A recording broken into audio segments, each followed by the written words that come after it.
Bueno, ¿alcanzaron a comprender el barómetro de mercurio, cómo funciona? Lo repetimos, un recipiente con mercurio líquido, una columna cerrada por su parte superior, una columna de vidrio cerrada por su parte superior, en la cual se le practica vacío. Una vez que esa columna está en vacío, se sumerge su extremo abierto dentro de la sustancia de mercurio y la presión atmosférica que está aplicada, obviamente, en la superficie libre del mercurio, genera el desequilibrio y hace que el mercurio empiece a ascender por la columna hasta que en un determinado momento alcanza el equilibrio. Por el principio general de la hidrostática, un punto de la columna de mercurio dentro y que esté en el mismo nivel que el nivel exterior va a tener como presión la presión atmosférica. Quiere decir que si este punto tiene presión absoluta 0, porque es vacío, este punto, aplicando el principio general de la hidrostática, que va a tener la presión atmosférica, Profe, va a ¿puede ser ser que no igual. tenga la cámara prendida? Ay, perdón, discúlpame, me olvidé. No, yo estaba buscando encima qué pasó y me di cuenta que no tenía la cámara. Mil perdones, Lisandro. Hace todo el año que estoy con esto y todavía no me acostumbro. Bueno, repetimos entonces.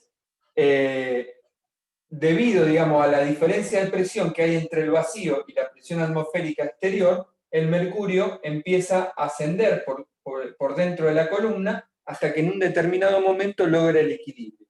Establecido el equilibrio, un punto sobre la misma superficie horizontal, pero dentro de la columna, va a tener que tener la misma presión atmosférica, planteando el principio general de la hidrostática. A un mismo nivel horizontal, las presiones son las mismas. De manera de que la presión atmosférica tiene que ser igual a la presión en este punto. Y la presión en este punto, por el mismo principio general de la hidrostática, es igual a 0 más el peso específico del mercurio por esta altura.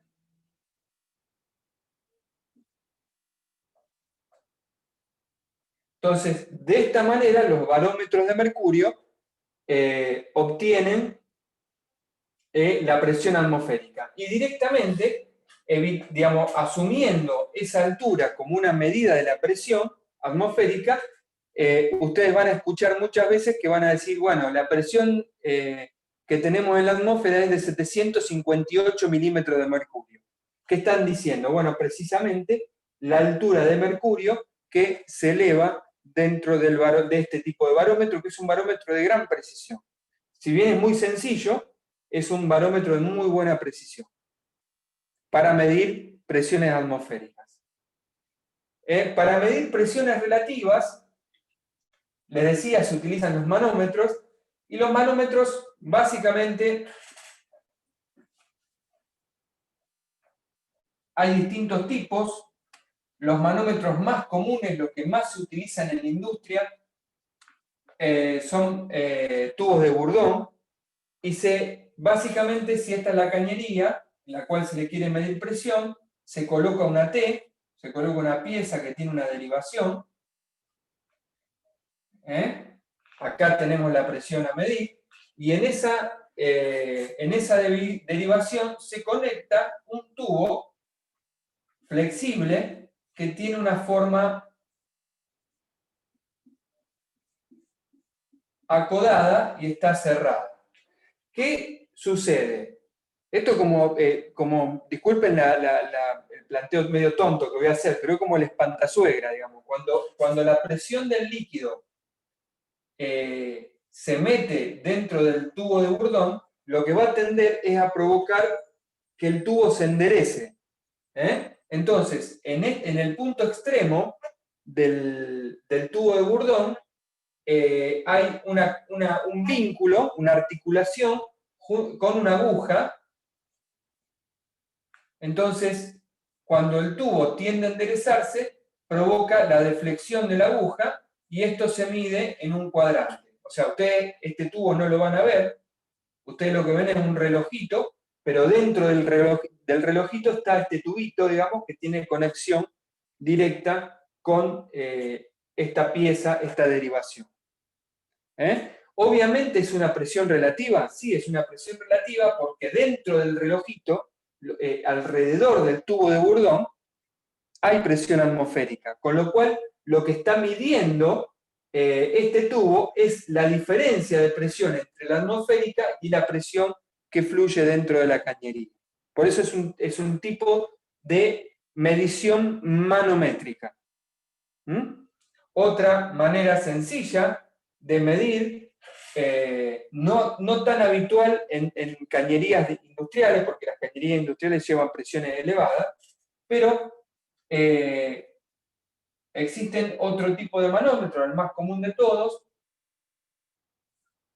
Acá tengo la cañería, y lo que se hace es colocar precisamente un tubo abierto, de una cierta longitud. Entonces, cuando el líquido pasa, acá genera una presión determinada, y esa presión provoca que el mismo líquido suba hasta lograr el equilibrio. Como todo el líquido que quedó adentro de esta rama abierta está quieto, entonces uno puede aplicar el principio general de la hidrostática y puede decir que la presión en este punto de la cañería va a ser igual. Si esto lo llamamos delta H, al peso específico del fluido multiplicado por delta H. Principio general de la hidrostática, una forma sencilla de medir la presión en una cañería. A este tubo se lo llama tubo manométrico, precisamente porque sirve para medir presiones en un punto interior de la cañería, sin hacer ninguna prueba en específico. Y hay un último tipo de manómetro que me gusta siempre, inclusive que daría para hacer un ejercicio ya en sí mismo, que es el manómetro diferencial,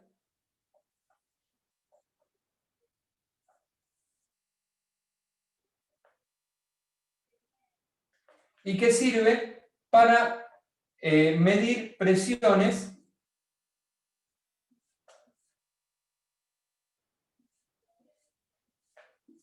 entre una sección angosta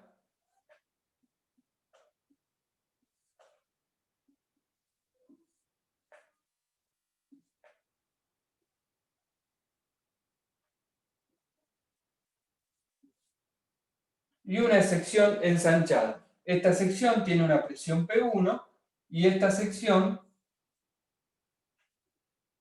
tiene una presión P2. Dentro de esta manguera, digamos, que está conectada, digamos, a la sección ensanchada y a la sección angostada, se coloca un líquido en general con un peso específico más importante que el peso específico del fluido circulante. Y lo más importante de todo es que sea un fluido que no se disuelva, que no sea miscible en el fluido circulante. ¿Qué pasa? Cuando, digamos, si la presión P1 y la presión P2 fueran iguales, como esta altura es igual a esta, las dos ramas, por el principio general de la hidrostática, se deberían mantener a la misma altura. Si se generara una diferencia de presión, lo que van a notar es que, por ejemplo, si la presión P1 es más chica que la presión P2, en realidad al revés, la presión P2 es más chica que la presión P1, se va a generar en el líquido no miscible una diferencia de altura en las ramas, que la vamos a llamar delta H. Como en cualquier superficie horizontal la presión es la misma si el líquido está en equilibrio, eso es uno de los corolarios más importantes del principio general de la hidrostática, yo puedo decir que la presión en este punto es igual a la presión en este punto. Por lo tanto, la presión P1 en este punto va a ser igual a la presión P2 más el peso específico del líquido que se encuentra dentro del manómetro diferencial multiplicado por delta H. Entonces, de esta manera, yo puedo medir, esto se llama manómetro diferencial, puedo medir una diferencia de presión de este modo. ¿Alguna pregunta?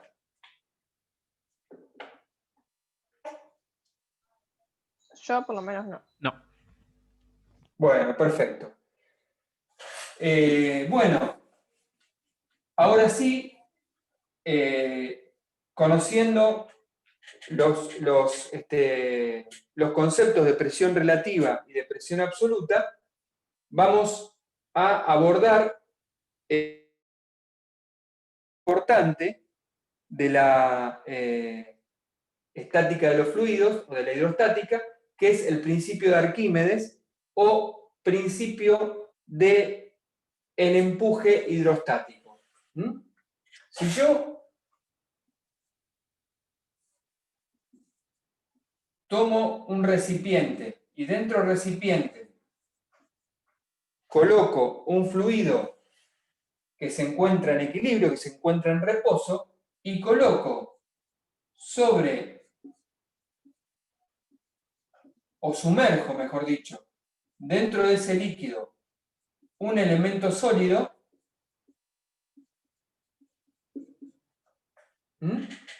lo que dice Arquímedes es que ese elemento sólido va a recibir una fuerza, que él la llamó empuje hidrostático, que va a tender a elevar ese sólido. Y que esa fuerza resulta igual al volumen sumergido multiplicado por el peso específico del líquido. O en todo caso, ese empuje es igual al peso del líquido desalojado por el sólido. ¿En qué se basa esta ley del empuje hidrostático? En la aplicación ni más ni menos que del principio general de la hidrostática. Si yo tomo ese elemento,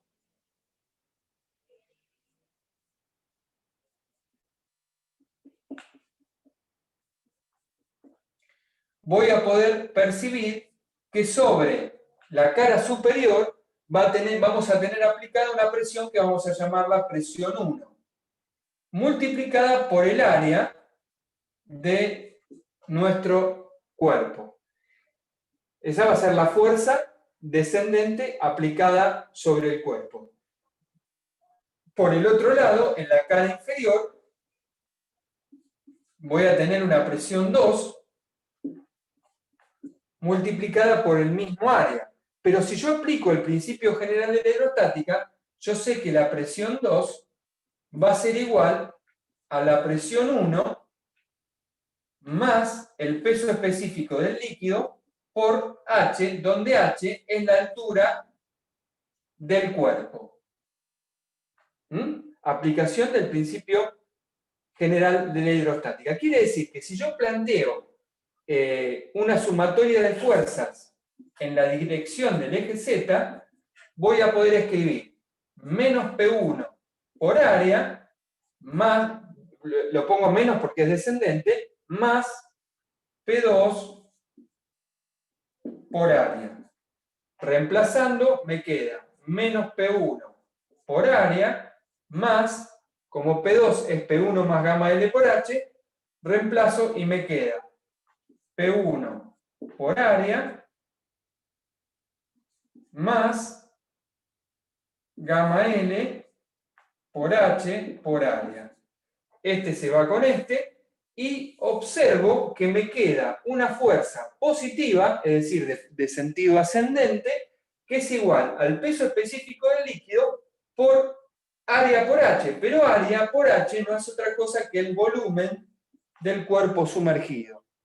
Con lo cual, aplicando simplemente el principio general de la hidrostática, podemos comprender lo que se conoce como principio de Arquímedes o principio del empuje hidrostático. Este principio es sumamente importante, tiene enorme cantidad de aplicaciones, y yo diría que la aplicación más importante que tiene es el concepto de flotabilidad de los cuerpos. Es decir, cómo hacer que un cuerpo flote, digamos, en la superficie de un fluido. Entonces, todas las consideraciones acerca de este principio nos permiten estudiar principios de flotabilidad y de estabilidad, por ejemplo, de barcazas, de cascos de barcos, etc. Es un elemento muy importante, inclusive funcionamientos de flotantes, de sistemas flotantes, etc. Podemos hacer una gran cantidad de problemas respecto a esto. Bueno, vamos a dejar acá. La clase que viene vamos a resolver algunos problemas de hidrostática, que sobre todo los que tienen que ver con flotabilidad, que son por ahí los problemitas más interesantes de analizar, y vamos entonces a trabajar con las leyes propias de los fluidos en movimientos o de la hidrodinámica, que particularmente son dos: la ley de continuidad, básicamente aplicable a sobre todo a los fluidos incompresibles, por un lado, y por otro lado, la ley de conservación de la energía aplicada a los fluidos en movimiento, conocida como ley de Bernoulli. Yo no tengo muy claro hasta cuándo tenemos clases, chicos. ¿A ustedes les dijeron en el instituto que tendremos 2 semanas más de clase? Creo que hasta el 16, profe, 16, 17. Bueno, a mí me interesaría, estamos bien entonces, porque me interesaría tener 2 clases más. Podríamos tener la clase del lunes próximo y la del otro lunes. Entonces, más o menos con 2 clases más, vamos a redondear, digamos, todos los contenidos y hacer alguna ejercitación acá en la pizarra, más la ejercitación que yo les voy subiendo en la plataforma. ¿Estamos? Perfecto. Profe, en caso de presentarnos en la mesa del 24, ¿te avisamos a vos? Sí, si ustedes, digamos, hagan lo que les pide, digamos, la secretaría. Pablo es un muchacho macanudísimo y él me avisa de todo, pero más allá de todo eso, para una organización personal, estaría muy bueno si yo digamos, tengo la data previa, digamos, al día del examen de cuáles son los alumnos que se van a presentar a rendir. Listo, perfecto. Profe, perdón, otra cosa. El lunes 16, el lunes que viene, tenemos un coloquio de otra materia. Y no sé cómo vamos a estar con los horarios, porque es como individual y cada uno va a tener un horario diferente. Bueno, ¿querés que lo pasemos? ¿Va a ser la semana que viene eso o la otra? El 16, o sea, la semana que viene, el lunes que viene. El lunes que viene. ¿Querés que en vez del lunes, claro, este viernes es 13? Claro, no, tenés razón, estoy hablando, vamos a tener una clase más, discúlpame, si cierra la semana del 16, tenemos la semana que viene nomás de clase. Estoy Claro. haciendo mal las cuentas. Sí, Bueno, una semana. No importa, vamos a tener una clase más. Yo les propongo en todo caso que la hagamos el viernes, ¿les parece? El viernes a las 8:30. El Por mí no hay viernes problema. 13. Podríamos hacerla el viernes 13. O sea, este viernes a las 20:30. ¿Puede ser? ¿Te joroba, Selene? Sí, pero está bien. Es más, si querías hacer 2 clases, también podés usar el siguiente viernes y ahí te entraría dentro de los días. Por eso, está bueno eso. Yo tampoco tengo Vemos cómo problema. vemos cómo terminamos el próximo viernes, y si nos faltó algo, agregamos una clasecita más el otro viernes. Dale, perfecto, perfecto. Bueno, gracias por haberse enganchado, y bueno, nos vemos entonces este próximo viernes. Te mando la invitación como siempre, Selene. Listo. Bueno, profe, buenas noches. Chau, chau. Buenas Chao, noches. buenas noches. Hasta luego.